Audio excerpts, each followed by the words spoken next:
Greetings, Darklings, from across the interweb. It's once again I, the Duchess, Precious Ken, and I have a sassy-ass new hat. I love sassy new hats. I am here for the Sounds and Shadows podcast, and I also am rocking my Scary Black t-shirt because LB dropped a new single yesterday, and it's fire. It's a very filthier, kind of dirty warehouse kind of goth, and I'm here for it. I'm here for everything LB does, but in particular, I'm really excited that he's back to releasing some new music, and I can't wait to hear a whole album of it. So we have an exciting interview and guest, as always. And I have here in the studio with me. It is I, Katy. And we're not in the same studio, but we're in the same city. Studios, places, whatever.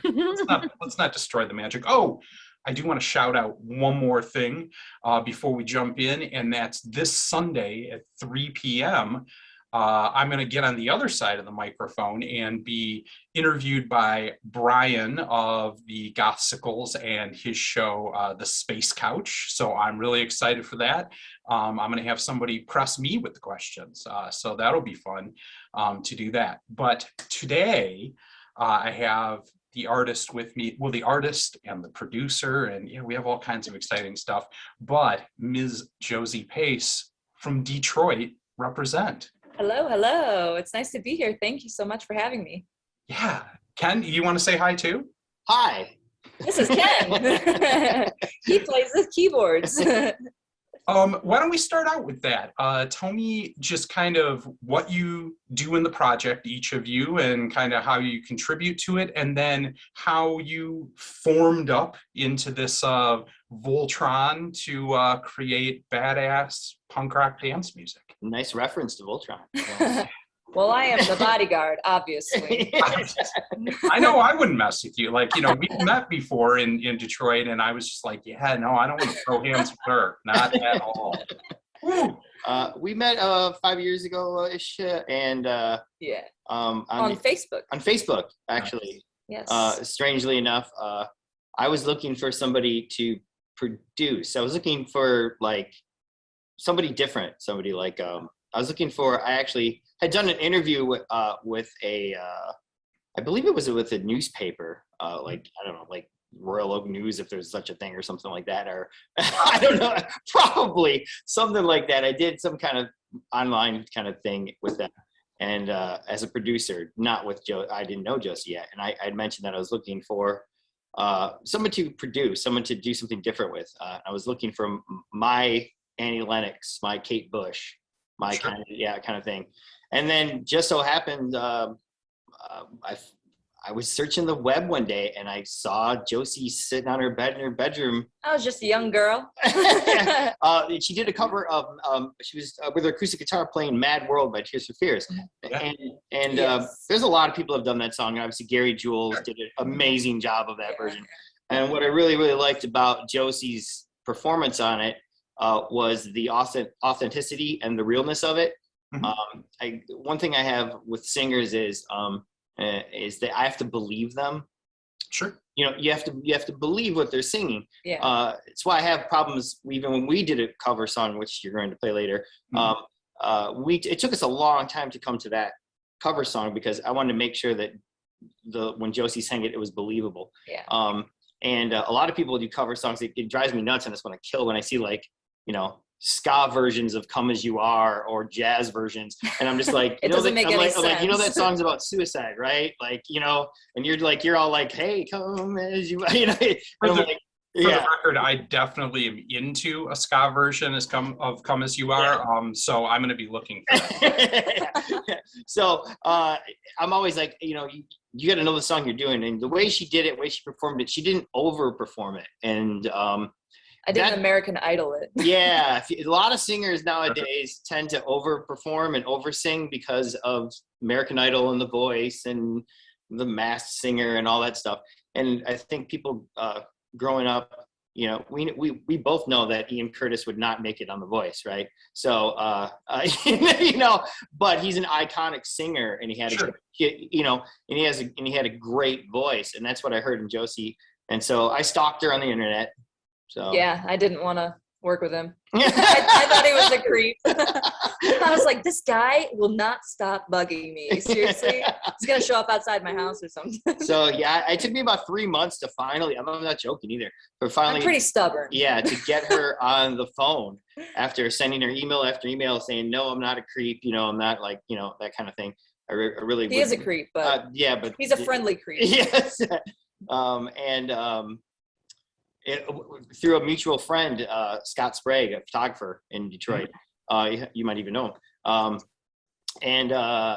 He was doing a photo shoot with Josie, and this sounds cliche and funny, but it's the actual truth. I just sent Scott a text message and said, Scott, are you shooting Josie Pace today? Because I saw on Facebook that you're shooting her today. And he said, yeah. And jokingly, I just said, hey, can you just tell her I'm a musical genius? That's all I said. And she got a kick out of it. She laughed. Like 30 seconds later, I was on the phone with her, and she's like, I'm so sorry. Like, Scott just explained to me who you were and what you've done in the past and all this other stuff. And then it was off to the races from there. We met and just started working on music. And she plays acoustic guitar absolutely. Yep, I've seen it. I've seen it. Yeah, amazingly. But we didn't want to do an acoustic thing. No, Taylor Swift was pretty big at the time, so I wasn't gonna throw that out there. Again, let's not mess with T Swift. Okay? Yeah, exactly. No, I'm not messing with it at all. What our thing was is the world doesn't need another. We already have a Taylor Swift. And everybody was going through that. Yeah. And I imagined we sat down and talked about it. I mean, it wasn't my thing anyways. But yeah, it wasn't her thing. She was more rocker, kind of a girl. Jetty. Yeah, and we just imagined if you were a record company executive, the last thing that you would want in your email is another girl playing acoustic guitar in a video that you've been sent, because when Taylor Swift was at her, her peak, I mean, that's it. I mean, the internet was just chock full. I mean, YouTube was, and Facebook was just every girl in the world with an acoustic guitar playing acoustic guitar. So we're like, no one's going to stand out in that fashion. So we decided. As somebody who's done it, I could think of something worse, and that would be yet another dude with an acoustic guitar. Yeah, exactly. Yes. Yeah. Thank you. Yes. Yes. That's been. But anyhow, I take your point. Yes. So you guys got together and started playing, and my first introduction to you, Josie, was just that. It was, these videos of you kind of doing this singer-songwriter thing. And to me, I agree with what Ken's saying there. The real power of your music to me has always been, even when you've got a big production and there's guitars and keyboards and a lot of things happening behind it, your voice still has this purity and authenticity to it that kind of rings through, and I can still picture that little singer-songwriter in the bedroom playing guitar, and that comes through in your voice. And I think that's what adds a lot of strength and power to it. How do you feel that is still a part of what you do, and do you think about that when you're working on and writing new material and what you're going to do? Does it still come down to, in the end, that singer-songwriter acoustic that then expands out and gets layers and gets more pieces? Yeah, when I start writing, I always write every song on acoustic guitar, and I think the fact that I can strip all of these songs back to just a guitar really strengthens them in the end. And I don't think a lot of bands can do that, especially with the genre that we're in right now. A lot of people just kind of set down an electronic beat and make it a dance song, and you can't strip that back to anything. Once you start with something, you can always take it back to that point. Sure. Yeah, we grew up listening to Depeche Mode and Erasure and bands like that. And Martin Gore, he writes all those songs on acoustic guitar. Yeah, before, and you can tell because it's a good song to begin with. When you get into the electronic world of electronic music, a lot of it is someone buys Ableton and they start making beats and they do this stuff. And then they have this cool sound and they do really good electronic stuff. And then they go, all right, I got to write some lyrics to this. And that is when you can tell, okay, when I listen to music, I go, yeah, I can tell that you wrote lyrics to your electronic thing you wrote. And some people are really good at it. And some people are not really good at it. And then some people Martin Gore, Chris Corner from IMX is another perfect example. Even Trent Reznor, they all sit down at a piano first or a guitar and they write out the song, and it still is a good song to begin with. And then you can just pile on all the electronic noises and crap on top of it. I agree. I think you can always tell more. It has to be a good song first. First, Or you start it again. absolutely. So tell me a little bit, because you started out from kind of that viewpoint, Josie. Tell me a little bit about why music. Like why did you have to do this? Because I mean, let's face it. I mean, with the exception of like your She had 3 things she wanted to be, and they're funny when she was growing up. Just 3 things. One of them was rock star. Okay, so I literally Very strange kid. ever since, I'm still strange. But like ever since I was little, everyone in my family would be like, what do you want to be when you grow up? And I was like, okay, I have 3 things that are going to happen. And these are my fallbacks and these are my like go-tos. The first one was obviously a rock star, and like it's working out pretty good so far. The second one, I wanted to be a comedian. And the third one, I wanted to be one of those contortionist snake ladies in the circus. You always loved to perform. I did. I was always a performer. I was always dancing or singing at like family things and whatever. But music has always been a part of my family. My dad is a singer, and he's a bass guitarist, and my grandpas on both sides are both singers, and my uncles play the guitar and the drums and the piano, and my grandpa sings, and everybody does everything. So it's just kind of, it was there for me. You're always surrounded by it. Yeah. I think another thing too, when you guys are doing, kind of this 2-piece band with a lot going on, but it's 2 pieces. And I saw recently you've done some collaborations, which are really exciting, in particular with Sammy Dahl. And I kind of love this because I love when music has a bit of a story to it, behind the scene. And, you coming from Detroit and kind of the vibe and the scene of that, and her being, very LA and having, kind of like that rocker. Well, yeah, an English person in LA also too. Yeah. So And so I think that's neat that, when you form up like this, or I know you worked with Raymond Watts. We've interviewed Raymond before and talked with him.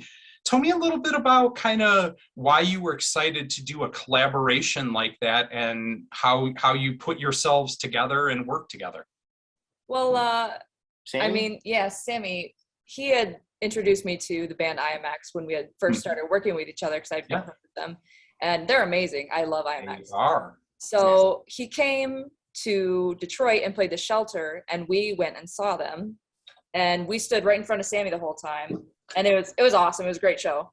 And Ken was like, well, we're going to be friends with her one day. In a couple of years, we'll be friends with her. And I was like, yeah, okay, I'm just meeting you. I'm not comfortable. I literally knew how determined he was already. Yeah, so. I literally just turned to her and said, well, one day we're gonna be working with these bands. Like we're gonna be working with IMX, we're gonna be working with Pig, we're gonna be working with that stuff's gonna happen. And we just sent her an email. Yeah, we sent her an email, and she was really cool. Yeah. She emailed us right back. That was on our single we released before COVID hit. That was on Perfect Replacement. We collaborated previously. And we sent her an email, and she was really nice. She was on tour with IMX at the time. Yeah. And she was going to be in Chicago in like 3 days. And she's like, listen, you're on the guest list for the Chicago show already. She goes, if you guys can make it to Chicago from Detroit, she goes, we'll just meet up afterwards and talk about this collaboration. And we're like, okay. I worked that day, but I went. Yeah, so we went and ended up staying out and hanging out with the band till like 4 a.m. and then gosh. like trying to drive back to Detroit after. That's like the most hallucinating like drive I've ever like 4-hour drive. Like, yeah. But she was really cool. Yeah. Yeah. And then it just kind of came together. We wrote the song and then we sent her the song, and then we actually flew out to LA, and we were there we went to the studio with her and tracked the vocals for that song. For Pure Morning, because of COVID, that was impossible. So she went into a studio out there and then sent us the vocal tracks, and then we did the final mix over here. But she's great. Flew out for the music video. Yeah, we flew out to do the music video together in March of this year. Yeah. And did that all up in one day, and then and Raymond was great too. We just happened to open up for Raymond at Smalls once, and he's so nice. He's so nice. I love him. Yeah, Really interesting dude for sure. Yeah. He was a great guy, and he was really just loved what we were doing. He was really super into it. Super into it. He was like, wow, this is really, really cool. I really dig it. And it was awesome. We wanted to do a remix of Perfect Replacement, and I went, well, who better to do one than Raymond, right? Like, you can't beat that, really. You can't beat that. If you have the means, I highly recommend picking up a Raymond Watts. Picking up a Raymond Watts. Yeah. And so I just sent him an email saying, hey, you want to do a remix of this song? And he emailed me back, and he's like, well, I'm recording my record right now. And then I'm like, oh, he's not going to do it. He's busy like in the studio tracking his record. And then literally like 15 minutes later, I had sent him the song, and 15 minutes later, he listened to the song, texted back. He's like, yeah, man. He goes, I'm putting my record on hold due to your remix. This song is fucking. Oh, wow. That's awesome. Yeah, he goes. And then it was really cool because he posted about it that day. Too, he's like, he goes, when Josie Pace calls you for a remix, you stop your record and you do her remix. And I was like, that was such a great shout out. It was it was so nice of him to say something that nice about it. Yeah. So, he's a great guy. Yeah. So you brought up something a minute ago I want to touch on, because you guys have definitely, I mean, with all of your music that you've released, the visual component is a big part of it. And I mean, look, that's the world now, right? I mean, if you're not on YouTube, what are you doing? Yeah. I mean, that's been a part of it for quite a while now. How much does because you guys do have really interesting videos that have a lot of story component to them that go along with the song.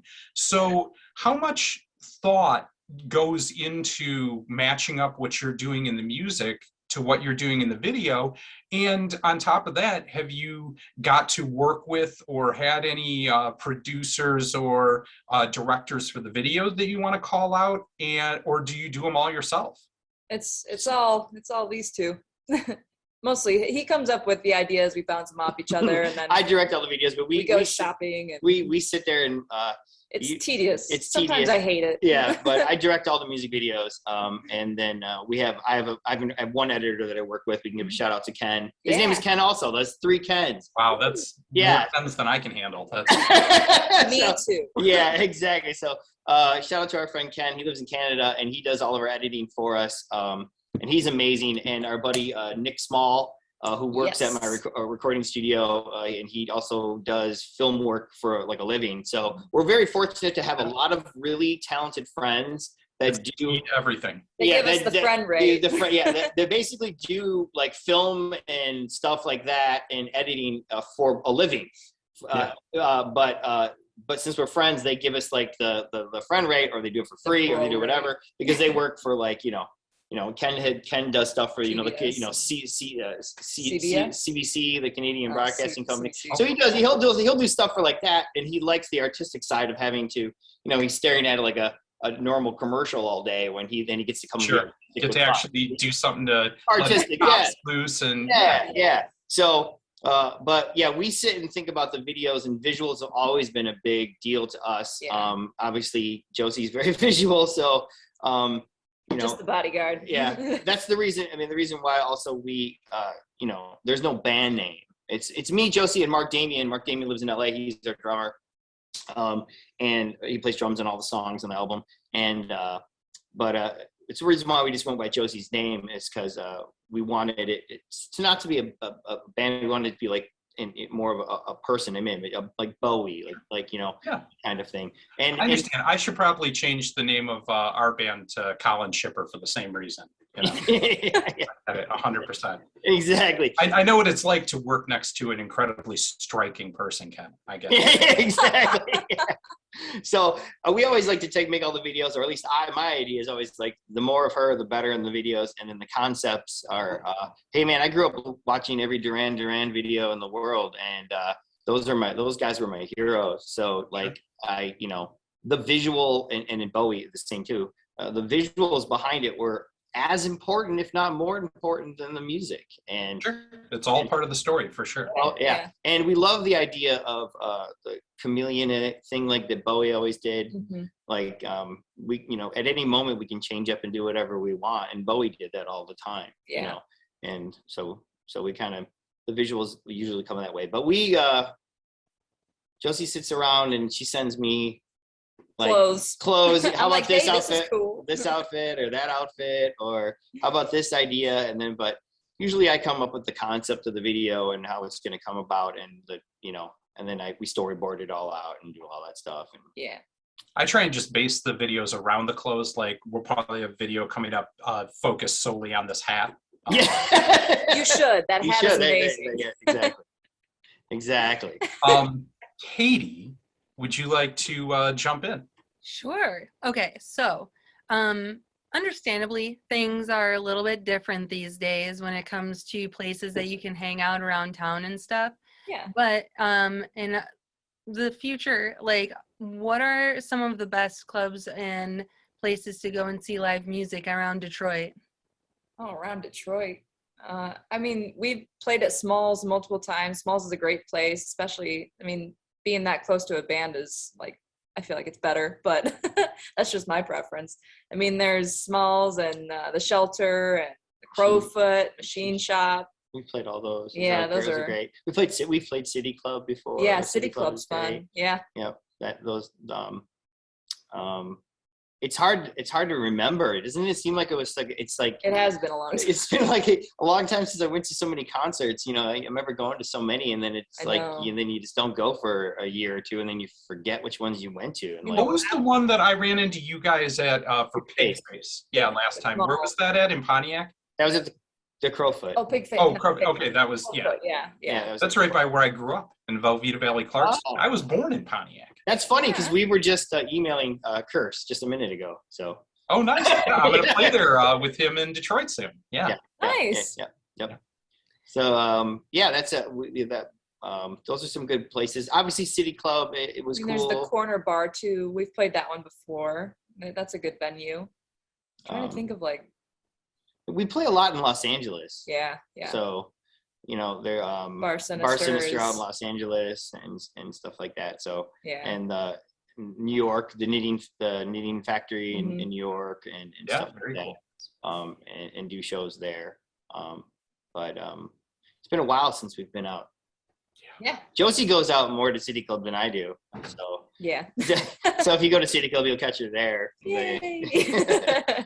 But I'm more of a studio rat now. So I haven't actually been out to the City Club, but I've heard great things about it. Okay, so this might divide the audience, and I don't mean to put you on the spot, but this is very important. All-American or Lafayette? oh, Lafayette That's the serious question. Josie? hot dogs. Oh. Oh. No. Lafayette. Ah. There's only one right answer to this question. It's Lafayette Coney Island, so they're the first I don't one. even think have I even been? I don't even think I've been to either of them. I gotta take her to My that. gosh. Yeah, you need to take her to Lafayette Coney. Come on. Wait, Wow. where is Lafayette Coney? They're Right right next to next to each America. other. They're right next to down each other. Yeah. Okay, well then I know I haven't been to On either of them. Lafayette Avenue. On Lafayette. Yeah. Yeah. No. I'm sure I'd like both though. I mean, I like to eat. Well, what is the right answer then? The right answer is obvious. Lafayette. Yeah, there we go. French fries with chili and meat Yeah. sauce on Yeah. top of the fries. Yes, that's the Now I'm correct answer. hungry. Absolutely. Oh yeah, that used to be that back when I was back in the 1800s when I was a kid. Yeah. Yeah. That was like you'd get out of City Club and you'd go there and and that was like a staple of what you used to do back then. But Detroit's changed a little bit. I remember when the Labyrinth was underneath the City Club, and that was Now it's underneath the water. It was underneath the water back then too. It was just pumped out really quick. I remember it flooding many times.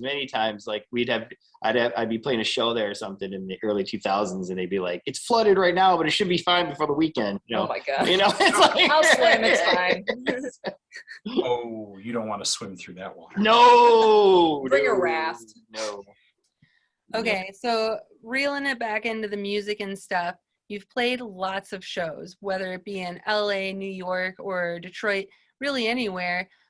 What is one awesome show memory that you would like to share with us? Awesome show memory. I can think of a terrible show memory. That's good. Well, we played, I think we opened for Power Man at the Machine Shop. I think that was when we did it. And the day before the show, I came into the studio with pink eye in both of my eyeballs. And I just came in and I was like, I'm so sorry. And I just started crying. I mean, for Power Man, though, that was probably a good look. Like, I you know, had big it was pink very metal, sunglasses you know? to hide it. But yeah, that was, I mean, I was itchy the whole time, you know, but She did a great show was and great. no one noticed. I stayed away from everybody. I was like, hey. No touchy, You don't no want a hugs. hug, I swear. A good one was a good Sammy one? Doll. A good one would have been our first headlining show at Bar Sinister in Yeah. Los Angeles, where we headlined the show, and it was packed. It was sold out. It was pretty sweet. and it was great. And then we played Perfect Replacement, and also in the audience, the members of Stabbing Westward, the members of Power Man 5000, the members of IMX, Sammy Doll, both members of Nightclub. There was, I mean, you name it, anybody that was anybody was there to see Josie play perform. So that was great that They just came a lot out of our for contemporaries came out to see the show. And then then Sammy came on stage and sang the song with Perfect Replacement with Josie. It's pretty awesome. Yeah, so we called her up on stage and she did the song with us, and it was great. And No pink eye that time. no pink eye that time. that was a good show. Yeah. I was just at Cold Waves and saw Stabbing Westward for the first time since like 1998 or 7. Yeah. And he's a freaking vampire. Chris is a vampire. Like He the looks way, not just like how he looks, but his voice. I was like, oh my God, I'm 15 and I'm in my bedroom and some girl done me wrong and I'm sad again. Here I am right now. I'm right here in the moment. That's funny. Yeah, they're great people. Yeah, they were really nice.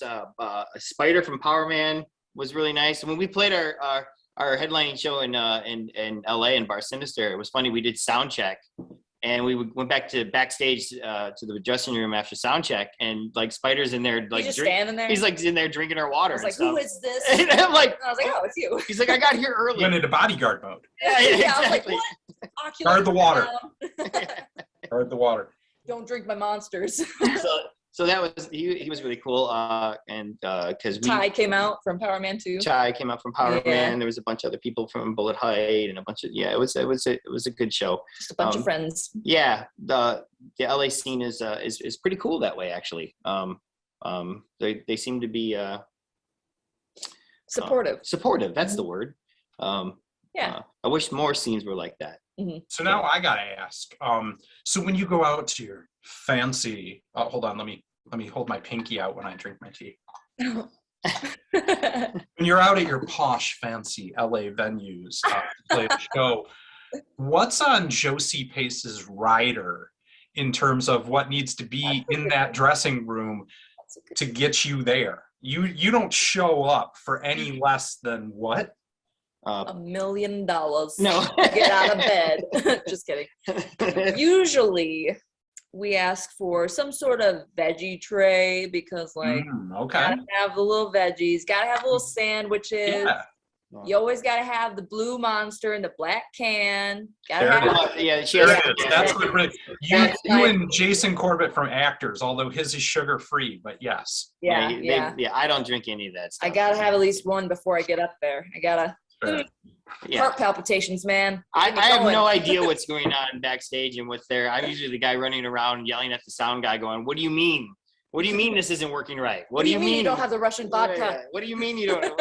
What do you mean that Try harder. The video thing isn't working on the whatever. So yeah, I'm usually too busy to care if there's any brown M&Ms in the dressing room. Oh, those are my favorite too. The brown ones? Yeah, the brown. That's extra chocolate. It doesn't matter for me because I suck the color off them before I eat them. Oh, nice. So, they're all the same to me. That's dedication. That dude. is, that is dedication. Yeah, that's what I do. I don't have time to suck the color off. Yeah, the only one thing I'm not allowed to eat that much candy, so I gotta savor it. There you go. Fine wine. You'd be surprised, but the one thing that we do have to ask for that nobody thinks of is that a dressing room for a girl. Yeah, there's got to be Sure. somewhere I can Yeah. change. Yeah, You- change. yeah, Yeah. No, that makes sense. there's 3 bands on the bill, and They're all the other, they're all dudes except for her. And I'm like, hey, have you guys provided? Is there any provision for a girl to change? Because I usually change in a bathroom. Yeah, so exactly. I'm Because dropping stuff in the toilet, but, you know. yeah. But dry it off. now we make sure that they provide her with some sort of space for her to do her changing by a Gotta get band. into character. Yeah. But you think in today's day and age, everyone's so woke they'd be down with that immediately, but they just don't think about it at first. Everybody's just a human, man. Yeah. So, but yeah, usually backstage is we're not there very, very long. Yeah, I mean, that's true. I mean, nobody wants to just I do hate that, and I'm the same way. I mean, when there's people around and whatnot, I don't want to just sit back there. That's no fun. Although I do, and this is advice for young bands out there by Ken Roberts. Don't listen to everything he says. Listen to everything I say. Don't listen to everything he says. It is when you play, either it's a small gig, you're playing at Smalls, or you're playing for 1,000 people at Bar Sinister. It doesn't make a difference. When you're about to go on, disappear. Disappear about a half hour to 45 minutes, even if every one of your friends and family are there to see you play, and you're sitting at the bar for the first couple hours, and there's opening bands and there's stuff like that, and you're about to go on. Look at your watch and go, hey man, we go on in about 45 minutes. You go and you sit in the back alone with your band for 45 minutes. That's when you eat the little sandwiches. Yeah. What it does is it causes a buzz even between friends and family. All of a sudden your friends are going, hey, what happened to Ken and Joe? Oh, you know what? They're probably getting order the drinks now because we got to get up to the front. We got to hurry up. It causes an excitement, and and then even though most of the people could be your friends, this could be your first show. This could be, for any band. It builds the anticipation up. So then when you come out, it's a big deal. It makes it more of a big deal. It drives me nuts when I see bands that are like at the bar and like the guitar player walks on stage and he's tuning without a tuner, and then like the singer just kind of through the amp, kind of like he's like, oh yeah, I'll be there in a second, and he's ordered a drink, and then he walks on stage. I'm like, you're not building any anticipation to your performance. You're supposed to be going out there, and I always wanted to see somebody on stage that when they walk on stage, they don't have to look like David Bowie, they don't have to look like but they don't have to look like Dave Gahan from Depeche Mode. Sure, but you want to create an experience. Yeah, you want them to building the tension that helps create the experience. Me, I rely on my hat to create the experience. Yeah, but I understand what you're saying. You want to create the thing, and because the whole idea is that you're the coolest person in that room at that time. You're the guy that's on stage. You have to drive the attention to everyone in that room, and so you want everyone in that room to look at you and go, "Wow, that guy's awesome." I try not to hold myself to unrealistic coolness, but I appreciate that you guys do, and that's why you're the rock star. It really doesn't matter. Like, I don't expect everyone to walk on stage and be, whatever, Beyonce or David Bowie. But no matter what you do, if you play in a bluegrass band, if you play in a country band, whatever you're doing, just go on stage like you're the best. Own it. No, I hear you, and I agree with you that, I mean, to me, live music is important. Like seeing it, being and part of that is the experience, and that's just it. Like, when some band just comes out and plays picture perfect, note for note, exactly what their album is, I'm like, I could have sat home, put on my CD and I could have had the same thing. No, when you see the live performance, you want that. You want showmanship. You want an experience. I like when the songs have either a little more edge, a little more feeling. I want to feel Absolutely. That I'm getting a unique performance tonight. Yeah. I shelled out my money. I want to feel that. So no, I hear you. I hear what you're saying. And I'm sure you could probably name some artists that you've seen that have totally changed your life. That have many that you've sat in the audience and you went, oh my gosh. I mean, I saw Jane's Addiction play at St. Andrews in 1988, 89 for $5 at the Shelter. Sure. And I went with a buddy and some friends, and they were like, hey, you want to go see Jane's Addiction at the Shelter? It's only $5. I'm like, who? And I'm like, and I went, and it was the same thing. Didn't see these guys at all. stage went dark, you know, a little bit of lights came on. Perry Farrell went out wearing like, you know, fishnets and some shorts with his dreads and everything. And, you know, and then they open up with, you know, Ocean Size, and you're just like, oh my God, what am I witnessing right now? This is like, holy crap. You gotta have a little bit of scared in there. Yeah. Like, you gotta scare them a little bit. And, I don't know if that happens as much nowadays, because people, like, you know, They give everything away. well, the internet gives everything away, Yeah, right? So like you don't get that same. There isn't the mystique, because people have more access to their artists, that's for sure. But I don't know, I still feel that on the regular. You know, I think that happens a lot in our scene, where those amazing performances still happen. And it's, you know, I mean, partially just a matter, I think, of people looking past nostalgia of saying, I want to see Peter Murphy at 65, or, you know, or even Perry Farrell, you know, like, and instead, still, even at 44 years old, going to see that up and coming, exciting, hungry band that you can see for $10 to $15 still. And I mean, I think that's part of it, is wanting to still be a part of that experience. You can still have those moments. Yeah, absolutely. Definitely. Well, yeah, you're from the same generation that I am, though. We're from the same generation that held one of these in our hands and stared at it for hours and hours and hours and hours and hours, and read every liner note and everything about everything. And that doesn't happen as much anymore, because of, I think, maybe social media and the internet. You know, Sure. it's a little less. I mean, it's different. It's different for sure. It's a different kind of thing. It's a more faster paced, quick thing. But I think it's kind of making a change. I don't know if you feel it a little bit. I feel a little bit making a change. TikTok, I think, ruined it a little bit for a while, but then, but music to me, in the last 10 to 20 years, has been relegated to something that is accompanied of another entertainment activity. Sure. I think a lot of times that happens. People, you know, don't use music as just the solo activity that they're doing anymore. I think that's true. But I also think that there's the other side of that too, that kind of like you brought up, we have unprecedented access to artists now. And, you know, before that, sure, you might have to guess at what David Gahan or David Bowie or, you know, is singing about, whereas now you do have a closeness to an artist's life. And a lot of times I think that can add depth and meaning to music when you listen to it, because you have more inside to it and a connection to these people. So I can see both. Just like anything in life, there's give and take, and I think there's power in both the mystique. Absolutely, yeah, and in the knowing. Katy, did you have a parting? Whoa, careful there. A parting shot before I start talking about what we're listening to. Yeah, I just have like one last question, and it's kind of specifically for you, Josie. As someone who has what is going on with my phone? Sorry. As someone who spends a lot of time writing your lyrics and stuff, I'm just wondering, have you ever written something that even for you was like, wow, I can't believe that I just came up with this? And would you mind kind of sharing what that song was about, if you can think of something?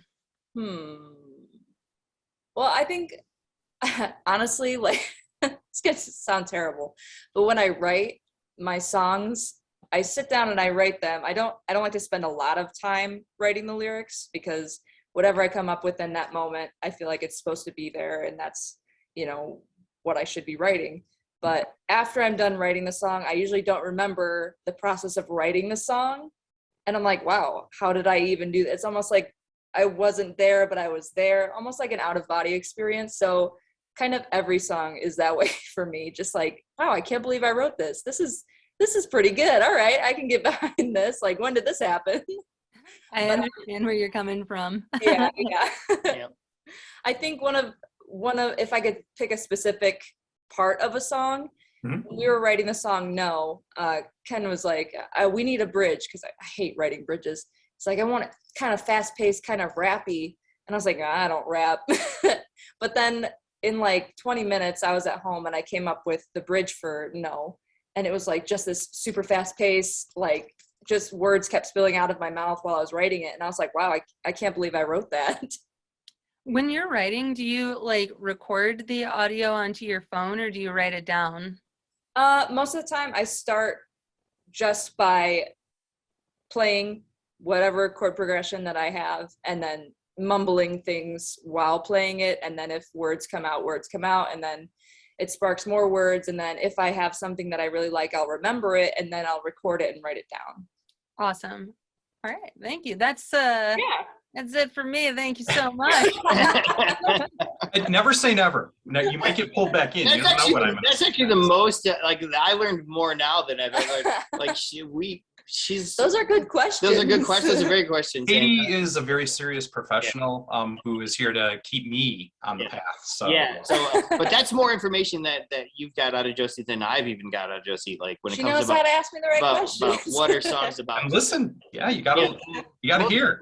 Most of the time she's very secretive about what the songs are about, and we leave that up to the listener. You know, and because everybody's interpretation is a little different, and I know can mean something different for everybody. Yeah, so and that's the beauty of it too. Like there's songs that we grew up with listening to, and then I find out what the song was about, and I'm like, it like ruins it for me. I'm like, oh, like that was what? I thought it was about this. I thought it was about this. It's about your ex-girlfriend. Oh, okay, whatever. It's like how many of those do we have? Exactly.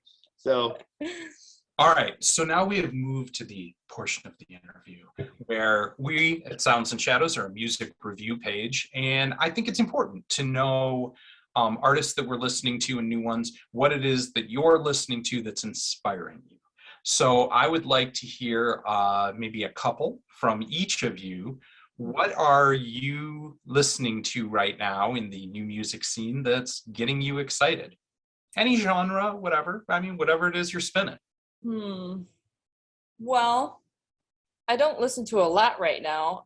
When I go to the gym, I usually listen to the set list that we're working on. But I know there's a lot of bands on the label that we just got signed to, Negative Gain, that are coming out with a lot of good music. Heavy Halo has released, a lot of good songs. We had to release on the same day as them, and we're just back and forth like, hey, check Heavy Halo out. And they're like, hey, check Josie Pace out. And we put each other on our Spotify playlists and everything, and they're going at it real hard. I think one of the things that always impresses me with Negative Gain is that how diverse the different bands on the label. It really isn't like an industrial label or an EDM label or a goth label. I mean, there are pieces of just about everything you could think of within the umbrella of alternative music. They do a great job with that, and I always like a lot of their releases. I don't bands that I've been listening to recently that I really like. We both like Bones UK. Yes. We love Bones them. UK. Very cool. Colin's big time into them. That's one of his favorites. I'm looking at my Spotify playlist, what I've been listening to. It looks like Programmable Animals in there. Yeah. And also just such a sweet human being. Yeah. He's very soft-spoken. We did an interview and just is super turn up the volume super freaking intense. Yeah. Like at the same time, just like a really chill, nice guy, but like definitely like this kind of seething intensity and everything. And then you hear him sing, and it's just out of this quiet, like, well, what I think about that is, and then he gets on stage and just unloads fireballs on people. Who else? I was listening to her. What's her name? I don't know how to say her name. Is it Rain or Rien? Rien. R-E-I-N. Yeah, I listened to her new album. I think she played at City Club recently. Yeah. I listened to her recently. We listened to Sammy's stuff. With Bullet Height and Cat Von D's new album. Yeah. We're doing that stuff.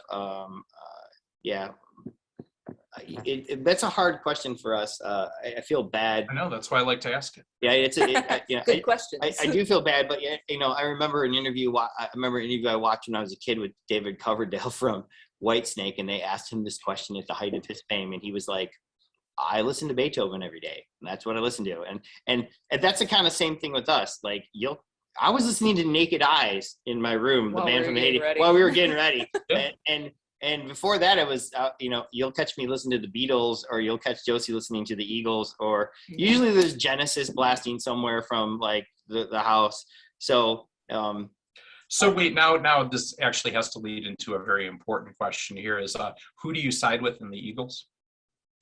Because I hung out in my youth. I had an experience with Glenn Frey. So I'm curious where you fall down. We already went over hot dogs. Who do you side with? I'm gonna say Glenn Frey. I like it. Okay. Well, He's a good guy. Well, it's not really like Glenn Frey versus no, I can't think of his name. Don Henley. Don Henley, because Don Henley and Glenn Frey versus the rest of the Eagles. That's true. That's true. That's true. Although I heard Joe Walsh part of the Eagles. Yes, Joe Walsh. Yeah. Even Joe Walsh got the shaft when they did that Hell Freezes Over tour. Basically, the story behind that was they got in a room, and Glenn Frey and Don Henley said, "Listen, if it wasn't for our success as solo artists in the 80s, no one would give a shit about the Eagles anymore. So for the last 10 years, we've been carrying the torch. So you guys are going to get this much money, and we're going to get the rest of it." And if there was a huge, it didn't go over well. It did not go over well. I don't think it Although was. that tour was the biggest. I can't blame them for that. Yeah. That was the biggest grossing tour of all time. That tour made over $100 million. So even the guys that did make as much as Glenn Frey, I'm sure they made tens of millions of dollars. You only got like $11 million. You only got 11 million instead of 80 million. That's fair. So, all right. So I do want real quick. We're gonna play the music video, but before we do, I know you have some exciting news on the horizon coming up. You just mentioned with Negative Gain. Tell me about why we should be excited for Josie Pace for 2022. Well, I will be releasing my first full-length album in February, hopefully. Yep. 12 songs? 11 songs on February 11th, right before Valentine's Day. It's a great Valentine's Day gift for your loved one. Marketing. Songs about gloom and death. Songs that aren't about love at all. Oh, yes, songs not about love at all. No, I'm super excited. This will be my first ever actual album release, but we will be releasing singles and music videos that go with each single each month leading up to February off of the album. Yeah, we have 7 music. We have 7 new music videos that are coming out.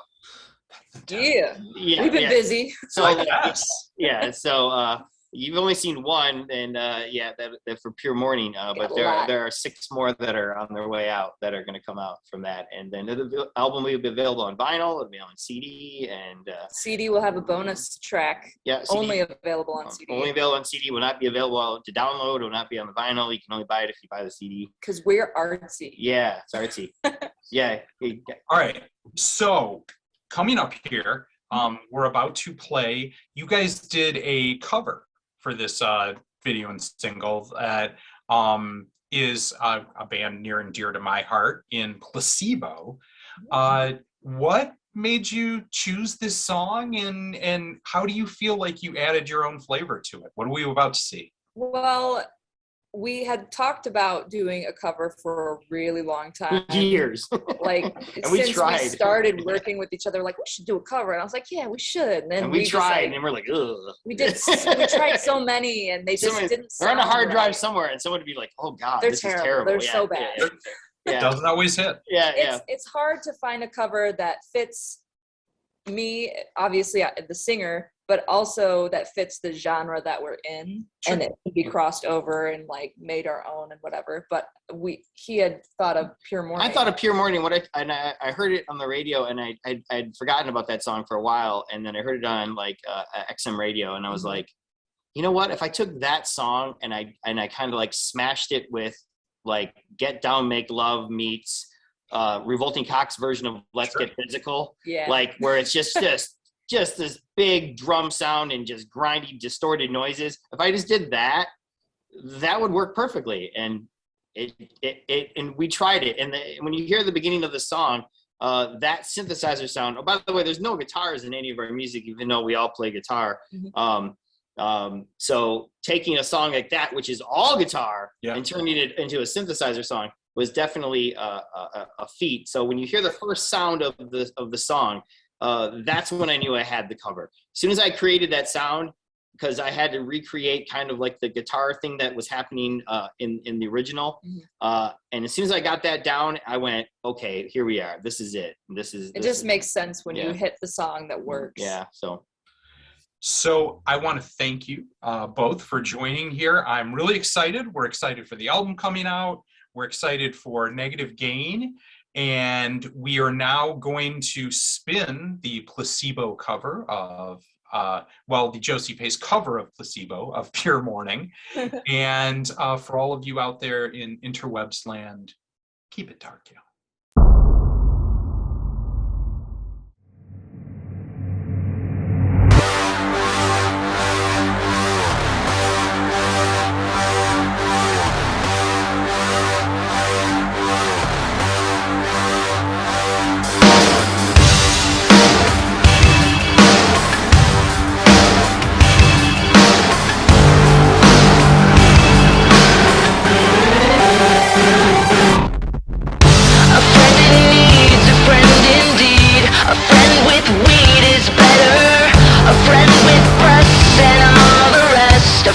Who's dressed in leather. A friend in need, a friend indeed. A friend who'll tease is better. Our thoughts compressed, which makes us blessed and makes for stormy weather.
Which makes us blessed and makes for stormy weather.